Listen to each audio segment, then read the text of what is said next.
Aaron, hope you're well. Staff here from the BBC. Okay. How are you doing? Yeah, not bad, not bad. Just to check to start with, we were at training this morning and we noticed you weren't there. Is everything okay? You feeling good and fit for Saturday's big game? Yeah, all good, all good. It was planned, so it was a very light session for the boys today, but it was planned that I stayed off my feet, so all good, and looking forward to Saturday. Good to hear. And just in terms of Saturday's game as well, we saw you in what was to most of us in a new role against Albania as that kind of false nine. Is that something you've been trying again in training and something you might be playing as during the tournament? Yeah, obviously it was a new role for me. It was nice to just get back out there again and play, at home in front of our fans. Who knows what we're going to do exactly, but it's definitely something that we have been working on, and for me to try and get familiar with. And just finally, I'm aware of the time constraints we're working under here. No bleach blonde hair this time around, but Phil Foden has taken the mantle from you. How come you've not done the same this time, and what have you made of Foden's effort?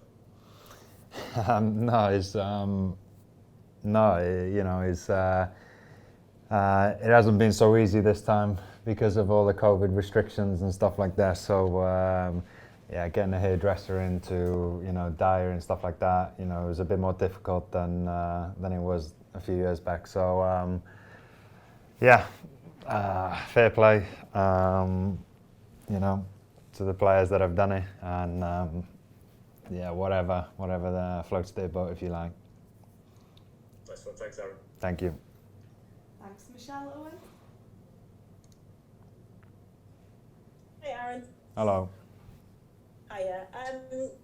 Lots of great memories from 5 years ago. I just wondered, off the back of that success in that tournament, do you think the expectations have gone up for Wales in the Euros this time around? Yeah, maybe. What we did last time was, nobody ever expected us to do that. So obviously some,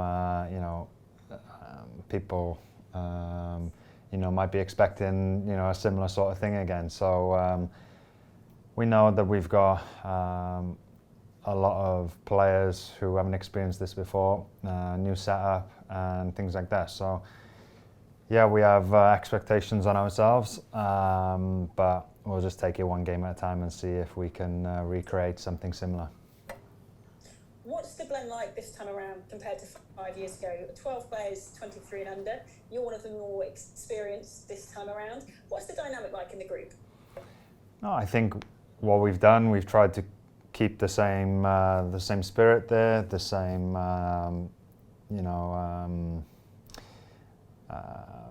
sort of rules and things like that from what we had at, before the last Euros and stuff. So, I think the young boys have, taken on there, and they'll be, it'll be on them next then to give it to the next generation and stuff. So, yeah, for us, we're a tight group. We're all in it together, and we're a real team. So this is the important values that we have, and hopefully, we've passed that on to them, and they can do the same in future generations. And just finally then, what is the approach on Saturday? Is it to go out and win it, to get that 3 points on the board straight away? Of course, we're going to any game wanting to win the game. So it's up to us to to do the talking on the pitch. We have the players who can hurt teams. We have a good mixture, and we have a lot of, we're hungry for success again. So it's going to be difficult. We're under no illusion. We have a tough group, tough game against the Swiss to start. So we're going to have to be right on our A game and hit the ground running for an important first match. Thanks, Aaron. Thank you. Thanks, Michelle. Rob Ellis. Hi, Aaron. I just wanted to go back to 2016 as well, in particular your performance against Belgium performance that people still talk about. I guess from your point of view, is that the closest you've ever been to what people call the zone? Was that the night that you really felt as though you were playing at your best possible level? Yeah, I think obviously that Belgium game was a historic moment for us, for Wales. So yeah, obviously that's gonna live in people's memories for a long, long time. And what a performance we had in the end. We started a bit shaky in the game for the first 10 minutes or so, and they scored a screamer. So. But then after that, then we settled down and we played some, unbelievable stuff, and we thoroughly deserved the win in the end. So, yeah, I say that was definitely a great night. But also the Russia game for me as well was as good as performance as probably I've experienced in a Welsh shirt. So we had everything in that game and didn't hold back at all. That's great. And then for this summer, I guess I know you'll be focused on the game this weekend, but I wanted to ask just in terms of your relationship with your Juventus teammates. Are you still in touch with the guys in the Italy camp, and have you already had some back and forth in terms of coming up against them in the final group stage game? Yeah, of course. There's been a bit of banter throughout the year. But with the Italy game, it's the last game, so we have a few games to concentrate on before that. And hopefully, we'll be in a good position come that game.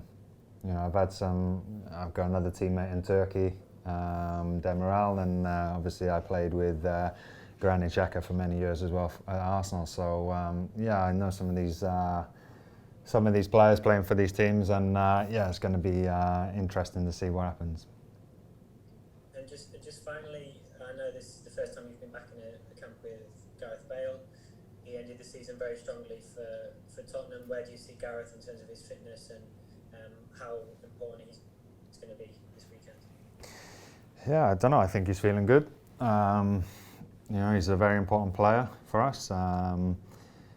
But we have threats all over the park now with other players and things that can hurt teams. So yeah, it's going to be important for us all to be firing and ready to go. So the boys are all really looking forward to it, and it's been a long wait for this tournament to go ahead. So we're itching to get going. Brilliant, thanks a lot. Cheers. Thanks, Rob. Katie Sands. Hi Anna, I'm Katie from Wales Aaron Ramsey. Hello. Well, I'm presuming your family aren't going to be able to come and see you, possibly in Rome. But if you could let us know, that'd be brilliant. But have you got any sort of little symbol or action you would be doing to let your kids know at home that you can kind of see them, they're watching, anything like that? Yeah, I'll have a little chat to my eldest boy before, and I'll be making sure that he knows that I know that he's watching. So I'm not sure exactly what I'm going to do yet, but they're going to try and get out to the Rome game. Obviously they're in Italy, so it'll make it a bit easier for them to get across there. But yeah, it's been a long time to have fans and things like that back into the stadium. So in itself, it's going to be a nice moment to experience again.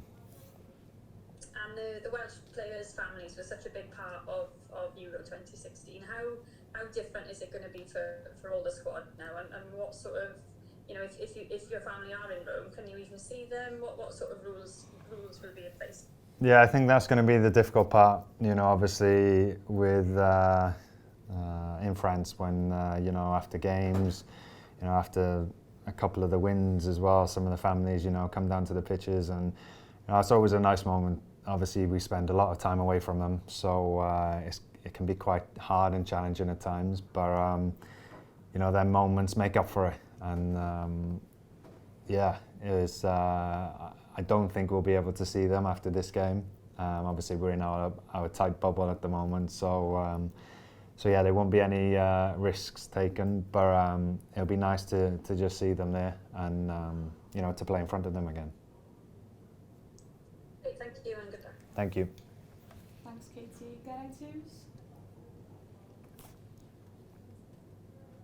Aaron, hope you're well. Okay. Yeah. Aaron, just can you give us a sense of what you've been doing to sort of manage your body, get the minutes in the legs? I know you said better for you to have a day off the training pitch today, but I know you've been working hard. Can you give us a sense of what you've had to do to get yourself ready for selection and get yourself as close to being 100% match fit? Yeah, well, like I said before, it's been quite a challenging time over the last couple of seasons. There's been many factors and changes that that I haven't been used to. So I just, in the end now, I've just got my own team around me who are focused on me to get myself into the best possible shape. And sometimes obviously football's a team sport and things, and a lot of the time it can be about the team and everybody sort of doing the same things and stuff like that, when maybe some players need a bit more attention. And yeah, so I've just taken it into my own hands really, and got the right people around me to try and come up with the best possible plan for me to get myself back into a place where I'm feeling good and confident again. Aaron, it's been made clear it's a different dynamic with the squad, because there's probably more players, which is great for Wales, more players who are probably up for first 11 selection. Who do you think could step up? Be you what Gareth did at Euro 2016. Who's got it to step from the highest club stage, but do it on the international stage? Who are you looking for? I think we have many players who have different qualities and who can step up and produce a bit of magic. We have Dan James, Brooksy, Harry Wilson, Tyler Roberts. A lot of these players all have great qualities and are capable of producing moments of magic. So I think it's an exciting time to be a Welsh fan, to be playing for Wales. We're obviously still growing as a team, and now this will be another experience for a lot of these players to take forward into the future as well. So I think we have a great balance in the team, and hopefully come Saturday we're all on the same page and ready to go. Our final question for me is about the fans, which you alluded to there. Some hardy souls are going to be on a plane from Cardiff Airport tomorrow morning, making the trip to Baku. It's not going to be quite the red wall, just parts of the bricks that are in the wall that are going to be with you. But how much will, whether it's 150, whether it's 200, and maybe messages from home, how can that maybe take you to a level beyond behind closed doors silence? Obviously we have a special relationship with our fans. Over the years they've been instrumental and part of our success. So we've had some games where they've helped us through it and been the extra man, if you like. So for us to have a few of them come in, that's going to be massive in itself for us. We appreciate everything that they've done over the years, all the miles that they've put in, and hopefully we can give them something back to celebrate again. And of course we know everybody back at home, families, and things like that. We know that they're right behind us, and hopefully we can make them proud again. Thanks, Aaron. Cheers. Thanks, Geraint. Rory Whitwell. Hi, Aaron. Hello. Could you just talk us through a little bit of the differences between playing the number 10 or the false 9? So you mentioned, sort of getting used to it in that game against Albania. What are those sort of differences that you might need to get used to if you're going to play in the tournament? Well, obviously the starting position's a lot higher up, playing with your back to goal a little bit more, and then relying on other players as well to, if I come a bit deeper, to make them runs in behind.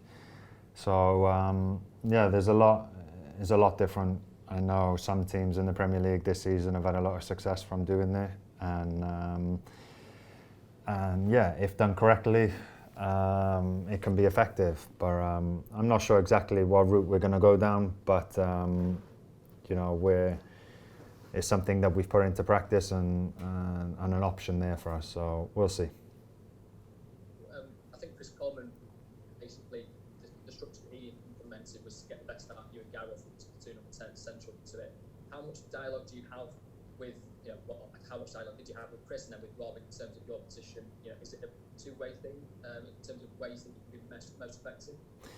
Yeah, of course. You know, having these conversations with Paige has been instrumental in, you know, not just about this, but about everything really. He's very open. He's open for dialogue and things like that, which is great for us players. And yeah, talking to him about this new position, my feelings, their feelings, and things like that. Yeah, it's great to have these conversations so that, you know, come Saturday, we you know, we have no doubts and we're all ready to go in the same direction. Just finally, I mean, do you relish this kind of platform? You know, I think at the Euros you really shone. You know, this is kind of, you know, the meat end of football. You know, do you really relish this kind of opportunity?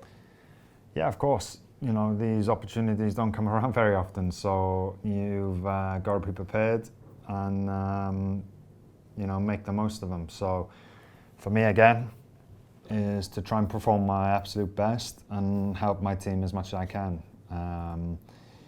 And you know, we're going to need the whole team for us all to show what we're capable of doing, and yeah, and hopefully we can have another summer to remember. Thanks, Aaron. All the best. Cheers, thank you. Thanks, Laurie. James Nursey. Hey Aaron, thanks for your time. Okay. You mentioned earlier how you got your own fitness people around you now, rather than presumably Juve's. How does that work when you're in international camp? Are your people, they wouldn't be on camp presumably, would they therefore be liaising with Wales's support staff? Yeah, well, they started off with us. They did a few weeks with us. But yeah, then they're, so we had a good few weeks with them, settled in really well.